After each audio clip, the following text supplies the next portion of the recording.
আমার ভাইয়ের পৈতের খাওয়া দাওয়ার দিন মেনুতে কী ছিল সেটাই দেখিয়ে দিলাম। মেনুটা পজ করে সবাই দেখে নেবে।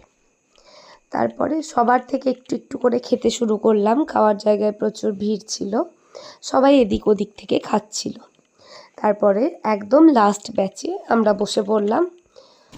ফার্স্টেই তো ভেজিটেবিল চপ দুটো নিয়ে নিয়েছি, সবাই মিলে খাচ্ছিলাম।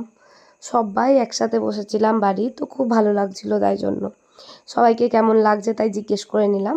তারপরে এলো ডাল আর চিপস, দারুণ লাগছিল ওটা খেতে। তারপরে এলো পটল চিংড়ি। চিংড়িগুলো বেছে বেছে দিয়ে গেছিলো, বড় বড় চিংড়ি ছিল। তারপরে শুরু হলো মাছের পালা।